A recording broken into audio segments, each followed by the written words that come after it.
ലോക്സഭാ തിരഞ്ഞെടുപ്പ് അവസാന ഘട്ടത്തിലേക്ക് കടക്കുമ്പോൾ ഇന്ത്യയിലെ രാഷ്ട്രീയ അന്തരീക്ഷത്തിൽ വലിയ മാറ്റമാണ് വരാനിരിക്കുന്നതെന്ന് പ്രശസ്ത സാമ്പത്തിക ശാസ്ത്രജ്ഞനും സാമൂഹ്യ നിരീക്ഷകനുമായ ഡോക്ടർ പരകാല പ്രഭാകർ പറയുന്നു. കേന്ദ്ര ധനമന്ത്രി നിർമ്മല സീതാരാമന്റെ ജീവിത പങ്കാളി കൂടിയായ പരകാല പ്രഭാകർ മലയാളത്തിലെ ഒരു പ്രമുഖ മാധ്യമവുമായി നടത്തിയ അഭിമുഖത്തിൽ അഭിപ്രായപ്പെടുന്നത് ബി.ജെ.പിക്ക് ഇത്തവണ 200 മുതൽ 220 വരെ സീറ്റുകളെ ലഭിക്കുകയുള്ളൂ എന്നാണ്. തുടക്കത്തിൽ തന്റെ നിഗമനം ബി.ജെ.പിക്ക് 220 മുതൽ 230 വരെ സീറ്റുകൾ കിട്ടുമെന്നായിരുന്നു എന്നും ഇപ്പോൾ താൻ കണക്ക് കൂട്ടുന്നത് ബി.ജെ.പിക്ക് 200 മുതൽ 220 വരെ മാത്രമേ സീറ്റുകൾ ലഭിക്കുകയുള്ളൂ എന്നുമാണ് പരകാല പ്രഭാകർ പറയുന്നത്. ബി.ജെ.പിയുടെ സഖ്യകക്ഷികൾക്ക് 30 മുതൽ 40 സീറ്റുകൾ വരെ കിട്ടിയേക്കാമെന്നും അദ്ദേഹം പറയുന്നു. നിലവിൽ ബി.ജെ.പിയുടെ കൂടെയുള്ള ഒരു കക്ഷിയും പ്രത്യയശാസ്ത്രപരമായി അവർക്കൊപ്പം നീങ്ങുന്നവരല്ല. സാഹചര്യത്തിനും സന്ദർഭത്തിനും അനുസരിച്ച് സഖ്യമുണ്ടാക്കുന്ന പാർട്ടികളാണവർ.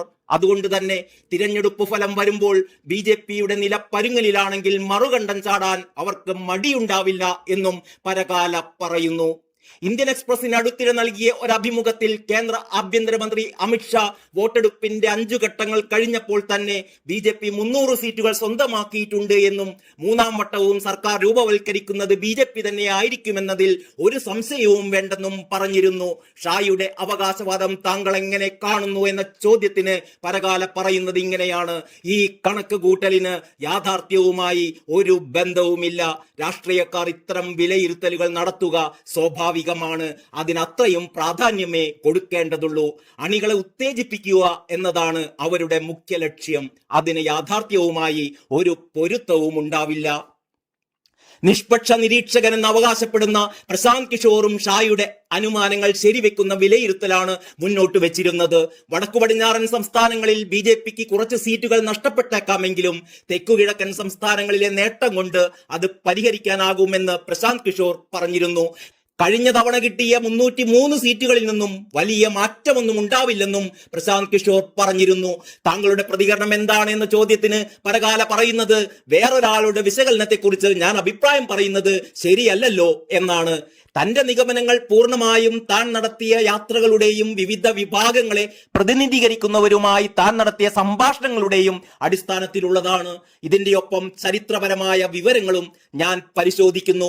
ജനസംഘം 1972 വരെ നടത്തിയ തിരഞ്ഞെടുപ്പ് പ്രകടനങ്ങളും 1980 മുതൽ ബി.ജെ.പിക്ക് ലഭിച്ചിട്ടുള്ള വോട്ട് വിഹിതവും ഈ നിഗമനത്തിന് അടിസ്ഥാനമാണെന്നാണ് പരകാല പറയുന്നത്.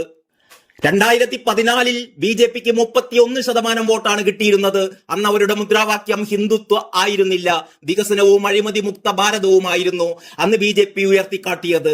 അന്ന് അവർക്ക് കിട്ടിയ 31% വോട്ട് അവരുടേത് മാത്രമായിരുന്നില്ല, സഖ്യകക്ഷികളുടേത് കൂടിയായിരുന്നു. സഖ്യകക്ഷികളുടെ വോട്ട് കുറച്ചാൽ ബി.ജെ.പിയുടെ വോട്ട് വിഹിതം 25% കുറയും. 2019 ബി.ജെ.പിക്ക് 37% വോട്ട് കിട്ടിയിരുന്നു. പുൽവാമയും ബാലാക്കോട്ടും സൃഷ്ടിച്ച ദേശീയ വികാരത്തിന്റെ പശ്ചാത്തലത്തിലായിരുന്നു ഈ വോട്ട് വർധന. ഇവിടെയും സഖ്യകക്ഷികളുടെ വോട്ട് കുറച്ചാൽ ബി.ജെ.പിയുടെ വോട്ട് വിഹിതം 33 മുതൽ 34% ഇന്നിപ്പോൾ ബി.ജെ.പിയുടെ മുഖ്യ ആയുധം ഹിന്ദുത്വയാണ്. എന്നാൽ നാട്ടിൻ പുറത്തായാലും നഗരത്തിലായാലും ജനങ്ങൾ തൊഴിലില്ലായ്മയും വിലക്കയറ്റവും കൊണ്ട് വലയുകയാണ്. അഴിമതി വിരുദ്ധ പോരാളികൾ എന്ന് സ്വയം വിളിക്കുന്നവർ ഇലക്ടറൽ ബോണ്ടുകളിലൂടെ എന്താണ് ചെയ്തത് എന്ന് ജനം ഇന്ന് തിരിച്ചറിയുന്നുണ്ട്. അഴിമതിക്കാരായ നേതാക്കൾ ബി.ജെ.പിയിലേക്ക് വരുന്നതോടെ അവർ വെളുപ്പിക്കപ്പെടുന്നതും ജനങ്ങൾ കാണുന്നുണ്ട്. അങ്ങനെ വരുമ്പോൾ ബി.ജെ.പിക്ക് ഇത്തവണ കിട്ടുന്ന വോട്ടുകൾ അവരുടെ ഹിന്ദുത്വ അടിത്തറ നൽകുന്ന വോട്ടുകൾ മാത്രമായിരിക്കും.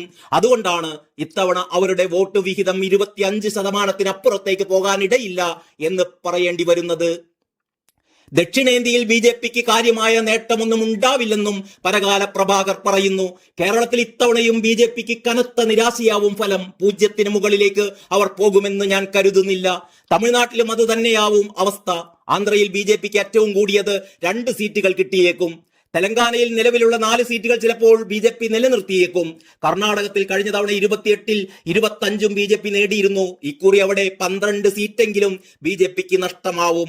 അങ്ങനെ വരുമ്പോൾ ആന്ധ്രയിൽ നിന്ന് കിട്ടുന്ന 2 സീറ്റുകൾ കണക്കിലെടുത്താൽ ബി.ജെ.പിക്ക് ദക്ഷിണേന്ത്യയിൽ 10 സീറ്റുകളാകെ കുറയും. വടക്കു പടിഞ്ഞാറൻ മേഖലയിൽ 90 സീറ്റെങ്കിലും ബി.ജെ.പിക്ക് നഷ്ടമാവും. മൊത്തത്തിൽ ബി.ജെ.പിക്ക് ഈ തിരഞ്ഞെടുപ്പിൽ 100 സീറ്റുകളുടെ കുറവുണ്ടാവും. അതിന്റെ അർത്ഥം ലോക്സഭയിൽ ബി.ജെ.പിയുടെ അംഗസംഖ്യ 203ലേക്ക് ചുരുങ്ങുമെന്നല്ലേ എന്ന ചോദ്യത്തിന് കണക്കുകൂട്ടലിൽ ഉണ്ടായേക്കാവുന്ന ചില പാകപ്പിഴകൾ കണക്കിലെടുത്താൽ ഏറ്റവും കൂടിയത് BJPക്ക് 220 സീറ്റുകളെ കിട്ടുകയുള്ളൂ. അതാണ് തന്റെ വിലയിരുത്തലെന്ന് പരകാല പ്രഭാകർ പറയുന്നു. News desk Kalakaumudi.